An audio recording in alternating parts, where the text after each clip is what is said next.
أهلا بيكم في حلقة جديدة من حكايتك ايه. والنهاردة مش جايين نحكي قصة جريمة عادية، احنا جايين نفتح الصندوق الأسود لقضية هزت مصر، قضية المذيعة المشاغبة شيماء جمال، والقاضي اللي اتحول لقاتل، والدراما اللي وثقت المأساة من استوديو الهيروين لمزرعة الموت. تعالوا نعرف الحكاية من طقطق لسلام عليكم. عشان نفهم الجريمة لازم نفهم الضحية شيماء جمال. اسم لما كان بيتقال كان لازم يجي وراه جدل. شيماء ما كانتش مجرد مذيعة بتقرا نشرة أخبار بابتسامة صفرة، لأ، شيماء كانت شايفة إن الإعلام خناقة، وإن الحقيقة لازم تيجي بالصدمة. اتولدت في الجيزة سنة 1980، ومن صغرها وهي عندها طاقة تمرد. لما كبرت ومسكت الميكروفون قررت تكسر كل القواعد، عملت برنامج سمته المشاغبة، والاسم كان على مسمى. كان بتعلي صوتها، بتهاجم الضيوف، بتناقش قضايا شائكة محدش يقرب منها: الجن، السحر، الإتجار بالبشر. كانت عايزة تبقى ترند بأي تمن. لكن اللحظة الفاصلة في حياتها المهنية اللي خلت مصر كلها تتكلم عنها سنة 2017. في الحلقة عن الإدمان شيماء قررت تعمل مشهد تمثيلي محدش عمله قبل كده. طلعت كيس فيه بودرة بيضة على الهوا وقالت بمنتهى الجراءة: أنا هشم هيروين على الهوا. واستنشقت البودرة قدام الكاميرات. البلد كلها اتقلبت والناس ما كانتش مصدقة. طبعا طلع بعد كده انه سكر بودرة وانها كانت بتمثل، لكن الرسالة وصلت: انا مستعدة اعمل اي حاجة عشان تسمعوني. الواقعة دي كلفتها كتير، وقفة عن العمل، مشاكل مع المجلس الاعلى للاعلام، لكنها رسخت في عقول الناس ان شيماء جمال شخصية جامحة ما بتخافش. والمفارقة العجيبة يا جماعة ان الجراءة دي والشغف ده هو نفسه اللي خلاها تقع في طريق أيمن حجاج، طريق كان مفروش بالورد من أوله وبالدم في آخره. على النقيض تماما كان في عالم تاني موازي لعالم شيماء الصاخب، عالم الهدوء والوقار والبدل الرسمية الغالية، عالم المستشار أيمن حجاج، نائب رئيس مجلس الدولة، منصب بيخلي صاحبه يمشي والناس بتعمله ألف حساب. أيمن كان رجل قانون من الطراز الرفيع، شخصية نرجسية بامتياز، بيعشق مظهره الاجتماعي وبيخاف على البرستيج أكتر من خوفه من الموت نفسه. أيمن كان متجوز ومخلف وحياته مستقرة ظاهريا، لكن ورا قناع الوقار ده كان في راجل تاني بيدور على المغامرة، ولقي ضلته في شيماء. اللقاء بينهم كان زي التقاء النار بالبنزين. هو انبهر بشخصيتها القوية وشهرتها، وهي شافت فيه السند والنفوذ والظهر اللي هيحميها في معاركها. اتجوزوا، لكن الجواز ده كان ليه شرط واحد: السرية التامة. أيمن قال لها بالحرف: أنا منصبي حساس، لو تعرف إني متجوز تاني واحدة مثيرة زيك للجدل مستقبلي هيضيع. شيماء وافقت في الأول، عاشت سنين وهي زوجة سرية، تروح له في الخفاء وتتقابل معاه في أماكن بعيدة. لكن شيماء المشاغبة ما كانش ينفع تفضل ساكتة طول العمر. بدأت تحس إنها بتضيع، إن حقها مهدور، وبدأت تطالبه: اعلن جوازنا، أنا عايزة أعيش في النور. وهنا بدأ القناع يقع. من أغرب الحاجات في القصة دي هو فيديو لشيماء انتشر بعد موتها كأنه نبوة.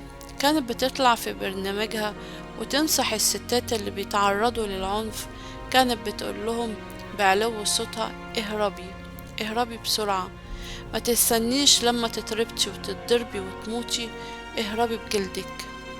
يا شيماء، كنت بتنصحيهم باللي ما قدرتيش تعملي لنفسك، كنت شايفة نهايتك وبتوصفيها لغيرك. العلاقة بينها وبين أيمن اتحولت لساحة حرب. شيماء ما بقتش تكتفي بطلب إعلان الزواج، دي بدأت تهدد، ومعاها أوراق. أوراق إيه؟ التحقيقات. والمسلسل لمحو إنها كانت ماسكة عليه زلة. مستندات فساد، ثروة مشبوهة، حاجات لو طلعت للنور مش بس هتطير منصبه، دي هتوديه ورا الشمس. أيمن حجاج القاضي اللي بيحكم بالعدل لقي نفسه في قفص الاتهام داخل بيته، حس إنه محاصر. شيماء بقت قنبلة موقوتة في حياته، وهنا الشيطان استلم الدفة.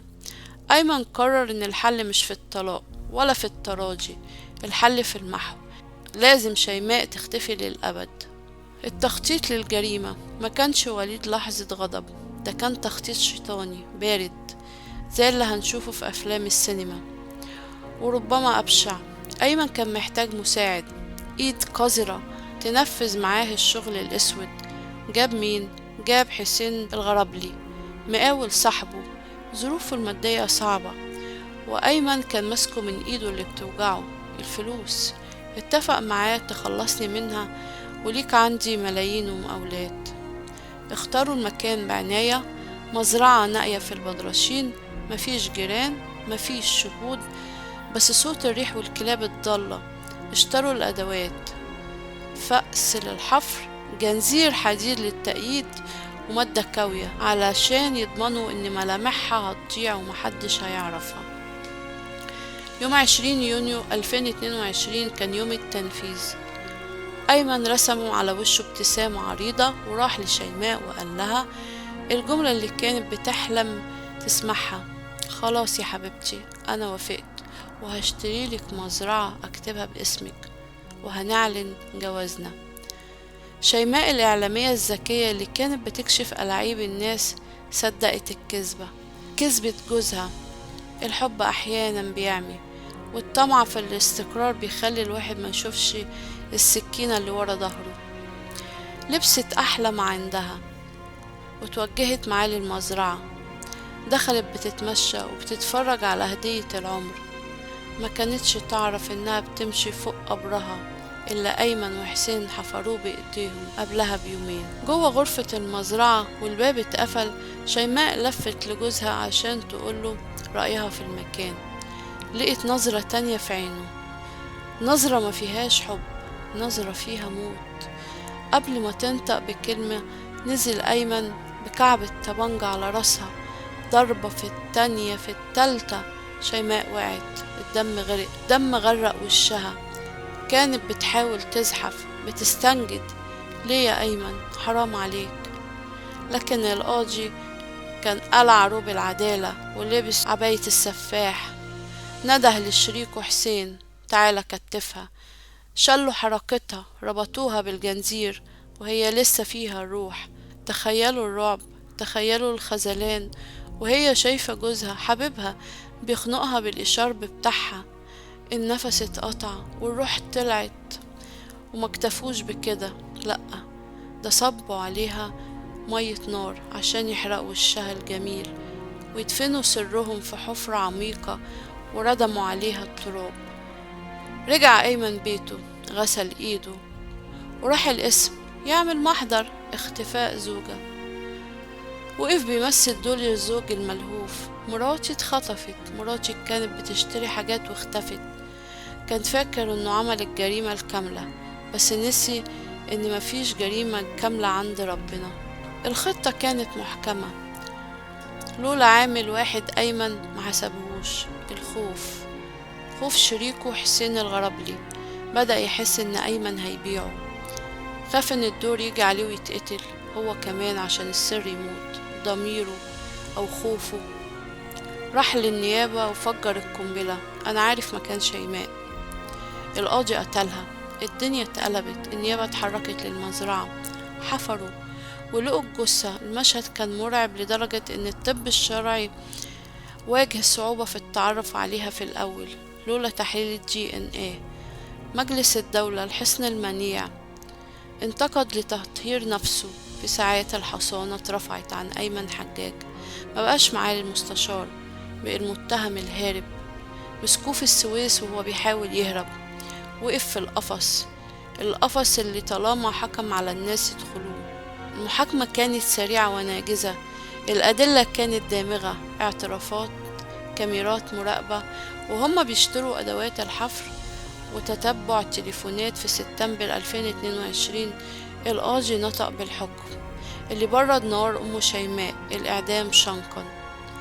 أيمن طعن على الحكم، حاول يتعلق بقشاية، لكن المحكمة النقض قالت كلمتها النهائية في 2024: الحكم بات وواجب النفاذ. وفي 19 أغسطس 2025 اتنفذ الحكم. الحاجة ماجدة والدة شيماء استقبلت الخبر بالزغاريت والدموع، قالت جملة توجع القلب: دلوقتي بس أقدر أخد عزاك يا بنتي، نامي وارتاحي.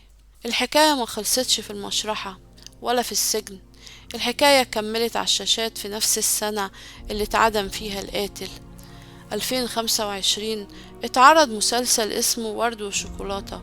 المسلسل نزل والناس كلها شاورت عليه، دي قصة شيماء جمال. صناع العمل كتبوا مستوحى من أحداث حقيقية وغيروا الأسماء، شيماء بقت مرمى وأيمن بقي صلاح المحامي، لكن التفاصيل كانت بتصرخ بالحقيقة. الفنانة زينة لعبت دور الضحية ببراعة مخيفة، لبست زيها، اتقمصت طريقتها، وجسدت شخصية الست القوية اللي ضعفها الوحيد كان قلبها. والفنان محمد فراج أبدع في دور القاتل البارد المزدوج الشخصية. الحلقة الثامنة من المسلسل كانت ترند مصر كلها. ليه؟ لأنها صورت مشهد القتل بتفاصيل بتقشعر ليه الأبدان، نفس الاستدراج، نفس الضربة، وحتى تفصيلة البليزر الأحمر اللي كانت لابساه.